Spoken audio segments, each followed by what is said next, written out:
They don't get it. I'm your host, Steve Van Metre, and thanks for joining me today. In our lead story today, the political elites can't understand why Americans are so miserable as they push and promote that we're in the midst of a booming economy. And I'm going to show you exactly what the American worker sees that the political elites can't. And this is what's causing all the misery that's about to get even worse. Because as you're about to see that in a matter of months, we're going to be in an all-out banking crisis once again. Now let's over to the Wall Street Journal, where we picked today's story up with the headline, "How can spending be up when people feel down?" Well, one of the reasons we see this is the American people are hopeful. They actually believe that the narrative of a soft landing can happen, but there's growing concerns that it's not. And this is causing a lot of misery, as you're about to see, and it's only going to get a whole lot worse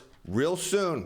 As the misery index suggests, Americans, well, they shouldn't feel as miserable as they do because they should be happy. They're out spending. And invented by the economist Arthur Occam, the misery index is a simple summing of the unemployment rate and the inflation rate. It first rose to prominence in the 1976 presidential election when Jimmy Carter highlighted its highest level in his campaign to unseat President Gerald Ford. This came back to bite him later when President Carter was running for re-election against Ronald Reagan in 1980. The index was even higher. And it makes sense that you would think that people would be miserable when they're out of work and inflation's running out of control. And this makes logical sense. And right now, inflation is indeed coming down. We've seen that. The unemployment rate remains at historical lows, and yet what we're seeing is a continued increase in misery by the American worker to the extent where they're even having to be forced to do buy now, pay later programs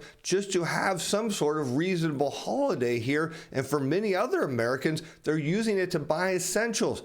And yet the political elites, they don't understand. They're trying to tell you, you should be happy. Why don't you get it? Well, it's them who don't, because here's the issue. Consumer sentiment remains rather low levels, suggesting that, well, Americans aren't that happy about the economy. Meanwhile, of course, the misery index says, well, you should be overjoyed. You should be super happy. There's tons of jobs out there. The inflation's coming down. The unemployment rate is low. This is exactly what you need. And this is the problem. When you get high enough up in government, they just lose touch with reality. And this is curious because historically an inverted misery index, well, they could call it the happiness index, tends to rise and fall along with the sentiment index. As we showed on the last chart, that would be the University of Michigan Consumer Confidence Index.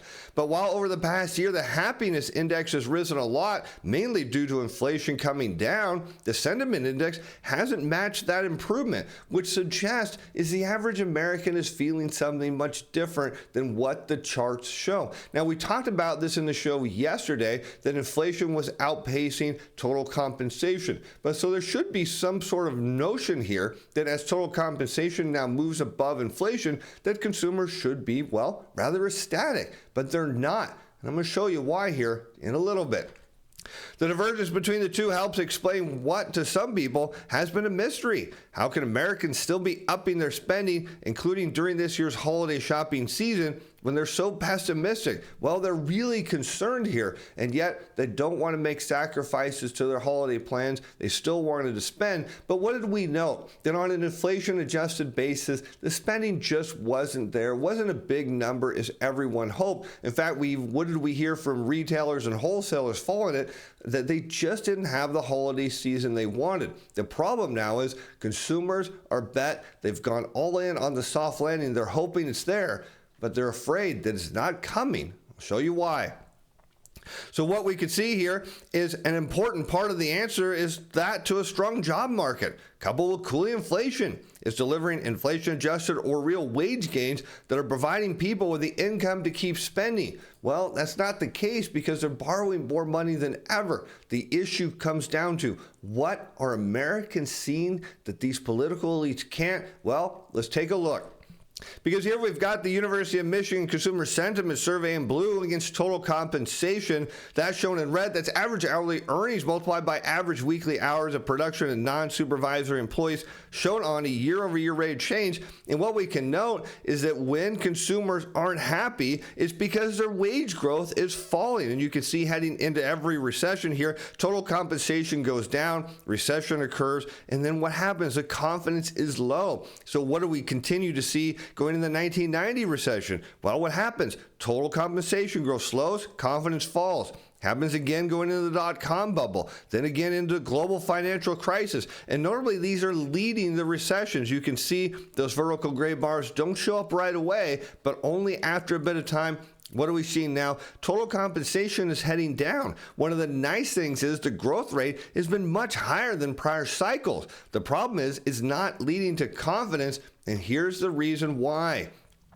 Now let's strip out the compensation part, the hourly earnings, and just look at or strip out the number of the hours worked and look at average hourly earnings. This is what the government is fixated on. This is what they look at and say, well, wait a minute, you're making more money here. You should be super happy. We've been pushing wage gains. We've been telling employers, unions have been doing their job. Why can't you be happy? And that's an issue here because from a government's perspective, average hourly earnings, well, they're well above prior cycle highs. Now, the problem is the trend is slowing. But what do workers see? This is the problem. When you strip this back and look at average weekly hours and just in terms of how many hours they're working, so you can think about this, your wage is going up, but if your employer's cutting your hours, well, you're still making less money. That's the issue here. And what do these workers see? Well, there's a huge problem because weekly hours, well, they took off following the pandemic as there was demand for labor, and now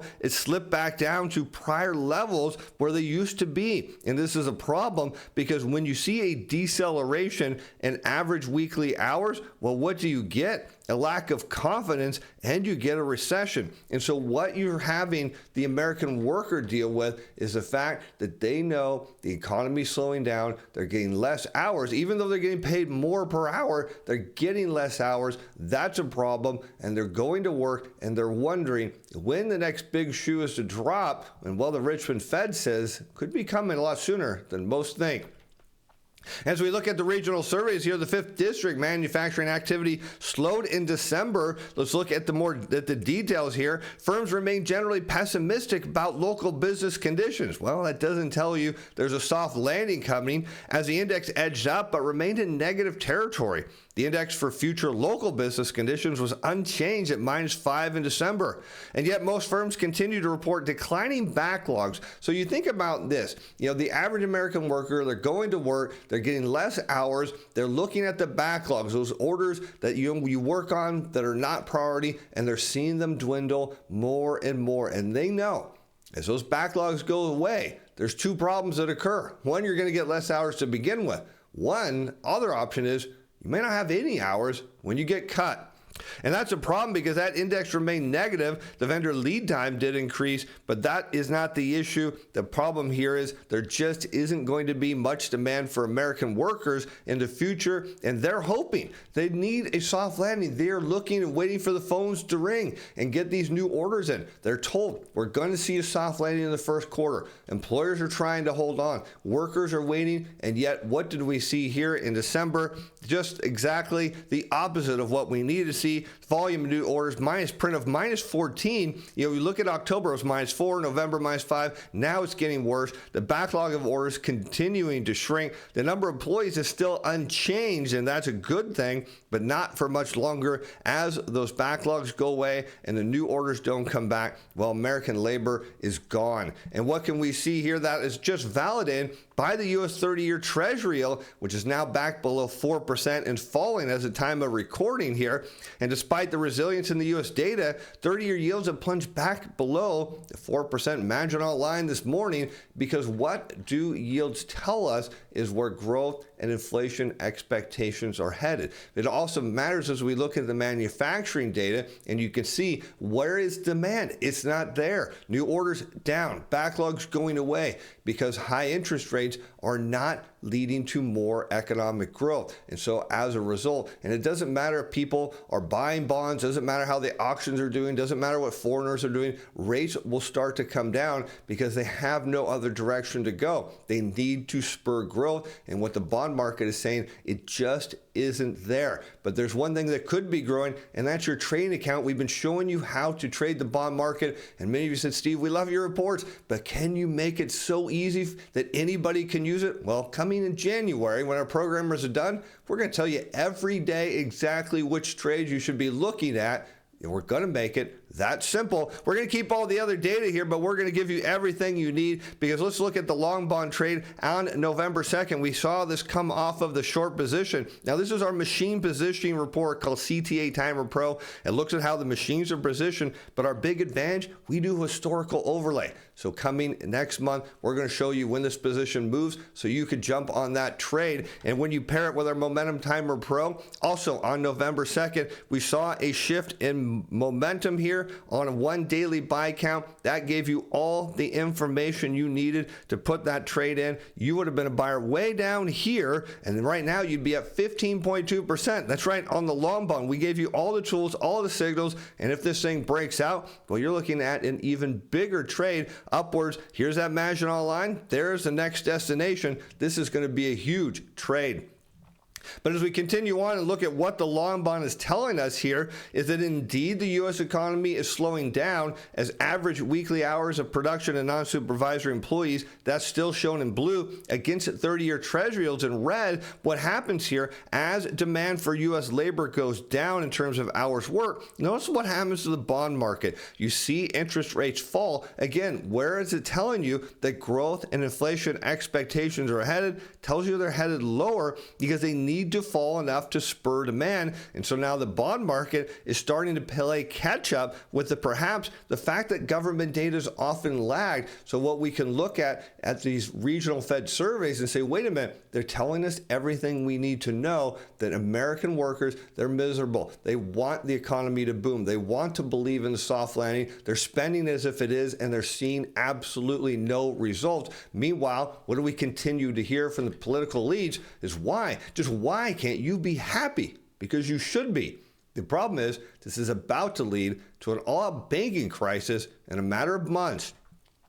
Because the Fed is likely to end the bank funding program in March, and this was set to expire exactly on March 11, 2024. It's going to be difficult to defend, and this is right, because this was a crisis-era program, and it would be really difficult for the Fed to get out there and say, you know what, we need to extend this crisis program, because what have we been hearing the Fed say? Is that they nailed it, that they've got it. What have we heard the big banks say? Yeah, we bought into the Fed's view too. We think they nailed the soft landing. What do investors are doing?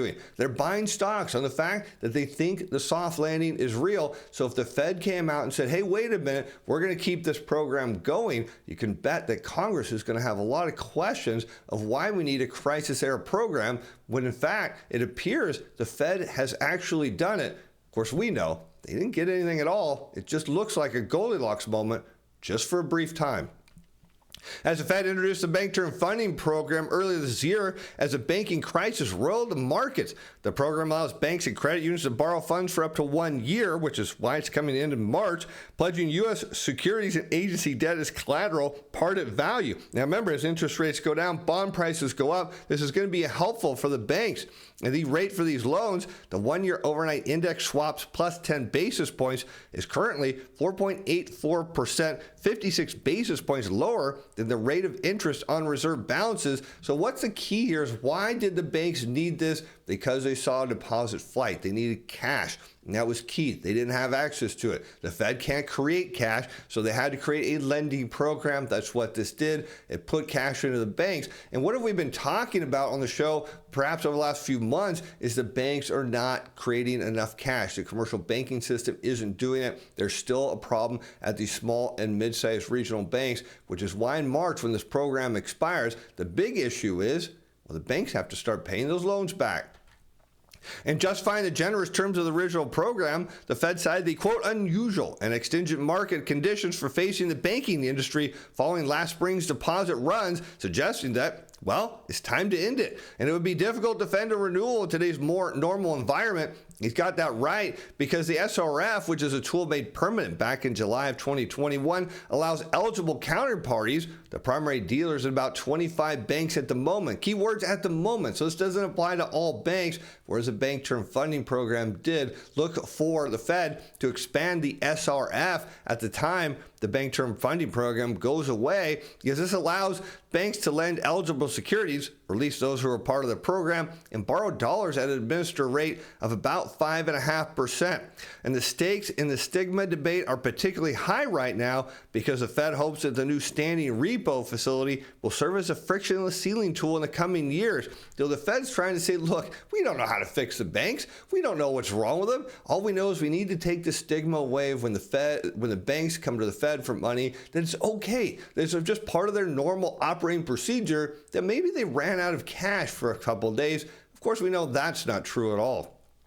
In fact, Fed Governor Michael Barr said in his speech that banks should be prepared to borrow from the Fed's discount window as part of a range of liquidity resources, underscoring that institutions should be prepared to use the facility in good times and in bad. And so what we're going to likely see in March is a resumption of the banking crisis, because the banks do not have the cash to pay these loans back. So they're going to have to turn to the Fed. And all of a sudden, we're going to get a very clear picture of which banks are out of cash. Now, what do you think the consumers' response is going to be when they're looking at their deposits and they're seeing that their regional bank is going to the Fed and borrowing tens of billions of dollars? Well, you know what it's going to mean. Another deposit flight, another crisis. Because as we see with weekly hours declining, it's going to put further stress on the banks. In addition, of course, we note to the commercial real estate crisis that is coming next year, the delinquency rate on loans goes up because workers just don't have enough money to pay on those debts. And here you can see as weekly hours goes down, delinquency rate in red rises. That is set to head higher here. And that's an issue because we talk about why American workers are miserable.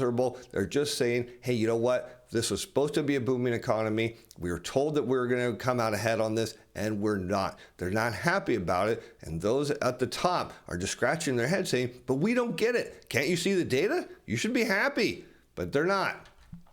And now people think the bankers are exploiting the Fed's bailout program well at your expense. Well, I don't worry, they're not making that much money on the deal, because what's going on here, according to Zero Hedge, is an arbitrage situation with the big banks. The rate arbitrage subsidy for banks made possible by playing the Fed's policy and Fed programs off each other is free money for the bankers. But keep in mind, they're not making that much. The highest current arbitrage is 56 basis points. But remember, on those securities the banks are lending to the Fed, well, they do earn interest on those, or they would have. So the arbitrage isn't that huge here, but there's this notion that the banks are willing to do this. My hunch is this not that big of an opportunity for them, because they'd really rather be out there lending. And the issue is lending is contracting. And when lending contracts, that means deposits contract, because we know commercial banks are the only institutions that create money in the United States financial system. Here you can see commercial industrial loans negative 1.3% on a year-over-year rate change, tells us that banks are in dire situation here. And when we take a look and pair that with average weekly hours of production of non-supervisor employees, it tells us exactly and validates what's going on in the economy as hours work continues to decline, which we have belief that will, based on the regional Fed data. Well, demand for lending goes down too, puts further stress on the banks at a time they're still going to need cash, and the Fed is going to pull the rug out from underneath them. To me, that kicks off the next banking crisis. And who's not far behind? Well, our friends in China.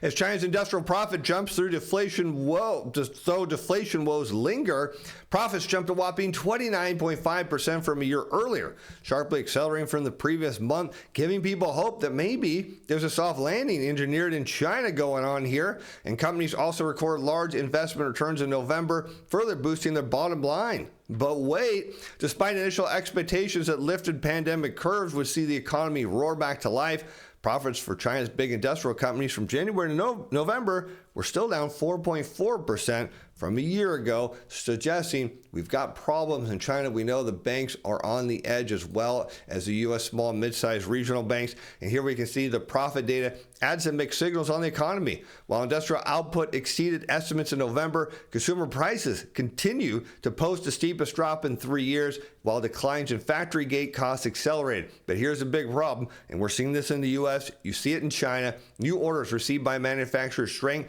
to lowest since June, and factories scaled back input purchases for the second straight month. And what did we warn? That following the back to school and the holiday season, if demand didn't come back, watch out. The next big leg of the downturn in the global economy will happen. We're getting signs that is. It becomes a clear picture why American workers are just unhappy here completely. And you can't blame them, because signs of deflation becoming more prevalent across China. Remember, China exports deflation as prices keep declining and demand remains subdued, casting doubt on whether profit surge can be sustained. Authorities are under pressure to step up stimulus or risk the economy falling in a downward spiral, would certainly drag the U.S. down with it. If consumers and companies hold up purchases or investments in anticipation of prices dropping further, or maybe, just maybe, they don't have the money to do it. Of course, this is the problem. You're seeing American workers, they're notably seeing demand go down, because if they're having to borrow money today on these buy now, pay later deals, well, guess what? They're going to have to start doing